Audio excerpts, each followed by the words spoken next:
ميلونايت. أقل من ربع ساعة لتسعة تعليل على إكسبريس اف ام. مرحبا بكم مرة أخرى. هذه ميلونايت متواصلة معكم حتى يكشي للعشرة متاع الليل. نحكيو على خلاف بين ماجد الرومي وإدارة مهرجان قرطاج وصل إلى حد رفع دعوة قضائية ضد السيد فتحي الخراط مدير الدورة الحالية لمهرجان قرطاج على إثر تصريحاته في إذاعة شقيقة وصديقة في وطن القبلي، حيث أكد عبر موجدها أنه اتصل بماجد الرومي التي اشترطت مبلغ 240 ألف دولار لإحياء سهرة في إطار مهرجان قرطاج.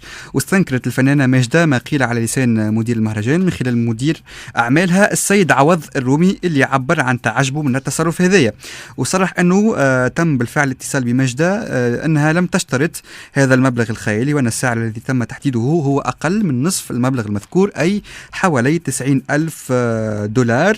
ووكلت السيدة ماجدة الرومي مدير أعمالها برفع الأمر إلى القضاء وتقديم دعوة ضد مدير مهرجان قرطاج. معنا على التليفون سي فتحي الخراط مدير مهرجان قرطاج الدولي الدورة الحالية. مرحبا بك. ما وقعش اتصال بيني وبين ماجد الرومي وتفاوضنا على مبلغ ولا حاجة. العرض هو مقدم من أحد متعهدي الحفلات، والواقع أنه أنا كان حصل عندي خلط يعني في المعطيات. فصرحت أن طلبت يعني مبلغ مشط، واتضح أنه المسألة غير صحيحة. لما تم الاتصال بي قلت إذا كنت مخطئا تعودي للملف، إذا كنت مخطئا فمن حقها علي ماجد الرومي أن أعتذر لها. وهو ما حدث فعلا، معناها وجهت إلى اعتذار مكتوبا واتصلت بأخيه اللي هو في نفس الوقت أعمالها عوض الرومي. عوض الرومي. وتفهموا أن المسألة معناها فيها حسن معناها ليش عن سوء نية أو عن إساءة، وهم معناها رد فعلهم كان لأنه اعتبروها معناها نيران صديقة، بمعنى أنه بقدر هم أعزازهم لتونس ومحبتهم لتونس استغربوا كيف يصدر هذا التصريح عن مدير مهرجان، وهو في الواقع كما قلت لك تصريح ناتج عن خلط في المعطيات، لم تكن هناك أي سوء نية. واضح. وتصالحنا ومعناها أغلقنا القوس واتفقنا أن نمضي إلى ما هو أهم. معناتها هل تم إلغاء رفع الأمر للقضاء؟ ما عادش فما رفع الأمر للقضاء معناتها، فمش حتى دعوة. أنا على كل حال على ذمة الانتربول، إذا كان يوافق الأمر الواضحة كان ممكن نسلم نفسي، مستعد نسلم نفسي بطاقة إيداع بطاقة جلب بوكيل الجمهورية في لبنان أو في تونس أو أينما شئت. لا مش أسوبون سي فتحي الخراط، معناتها ماهيش قضية الشرق الأوسط. تدخين على أكثر ولا أقل. أي لا، على خاطر المشكل سي فتحي إنه توصل الحكاية رفع دعوة معناتها على خاطر معلومة غالطة. سامحني تفخيم. شو معناها لنكون هكا زاد واقعي، لأنه في معناها دون إساءة الظن بأي حد، هذه فرص لبعض الأوساط معناها استير في الماء العكر تقول أنت، معناها لاستغلالها أحيانا للدعاية، أحيانا لصب الزيت على النار. إنما حدث هو خطأ صادر عن إنسان من طينة الآدميين، قد يخطئ وقد يصيب إرهاق أو تعب. وفهمت هي أن الخطأ ليس مقصود، ليس فيه أي سوء نية، وتجاوزت الموضوع. واضح. وأنا كما قلت لك على ذمة الانتربول. واضح. لا ما نتصورش توصل الحكايه للانتربول معناتها، يقول فما عباد اخرين اهم منك ينجم يخلط لهم الانتربول. يقولوا ممكن يطلع موشات في الجريده. يقول الانتربول معناها اصدر بطاقه جلب ضد فتحي الخراط نتيجه تصريحه في الاذاعه لانه ماجد الرومي الى اخره. معناها مادة إعلامية طريفة. بيان سور مادة إعلامية ياسر فيها تقول أنت يمور. واضح. لا مش يمور، مش مشكلة. بس سي فتحي الخراط. نعم. على أنا مبلغ تفهمتوا أنتم أنت وماجد الرومي عبر الوسيط تقول أنت ولا متعهد الحفلات؟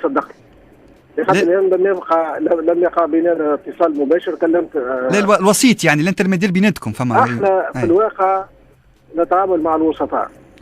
المبلغ الذي مطلوب في الملف أقل بكثير من المبلغ الذي ذكرته أنا. ويبدو أن ماجد الرومي عندما تغني في لبنان تغني بمبالغ معناها مرتفعة جدا، تصل إلى 350 ألف دولار. لأنه في بيروت عندهم طبعا نوع من الزبائن القادرين على الدفع. هناك معناها سياحه خليجيه واثريه الى اخره. فما جام معينه نتاع نعم. انت جمهور. ويبدو ان هي تعامل تونس معامله خاصه، لان هي تعتبر ان انطلاقتها كانت من تونس، وانه العلاقه مع تونس ممتده من والدها الله يرحمه حليم الرومي عندما غنى قصيدته الشهيره قسما بسحر عيونك الخضر من نظم صالح جودة في سبعينيات القرن الماضي. وعادت هي ايضا غناء تعتبر ان انطلاقتها الحقيقيه من تونس، وهي معناها عندها اعزاز خاص في تونس، وعندما تقبل ان تغني بثلث المبلغ الذي تغني به في بيروت، فهو معناها عربون على محبه واعزاز خاص. لذلك معناها كان رد فعلهم معناها مش عنيف، وانما لم يتوقعوا ان معناها يصدر عن مدير مهرجان تونس مثل هذا التصريح. وعندما تبينوا انه عن حسن نيه وانه ليس هناك قصديه في الاساءه او في الوقيعه بين جمهور مجد الرومي وبين مجد الرومي وجمهورها. سي فتحي نعم بالكش فما تراكمات، خاطر ما سبقك تصريحات نتاع سيد مهدي مبروك وتو انت زدت تصريح هذا، دونك فما تراكمات بالكش في الامور.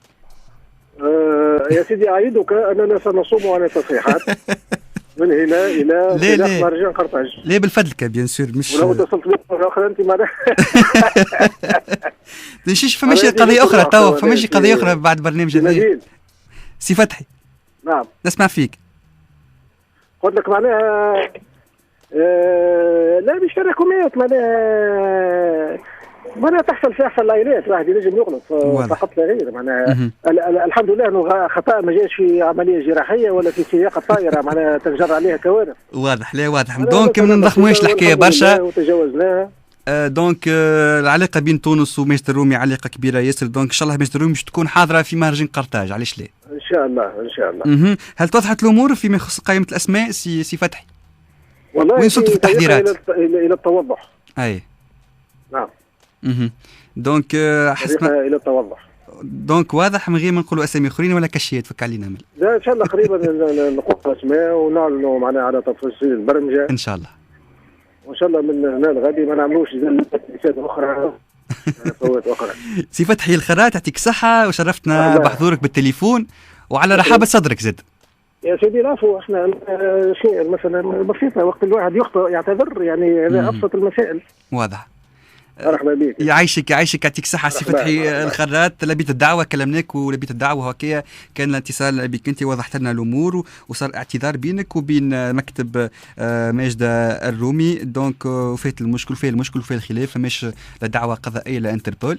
دونك واضحة الحكاية. يعطيك صحة سي فتحي الخراط.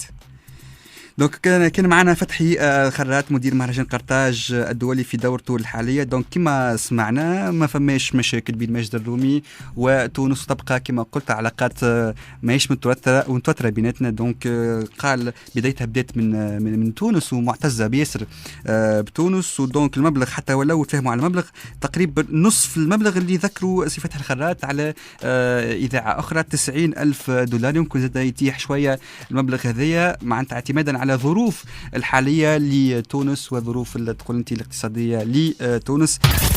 ميلونايت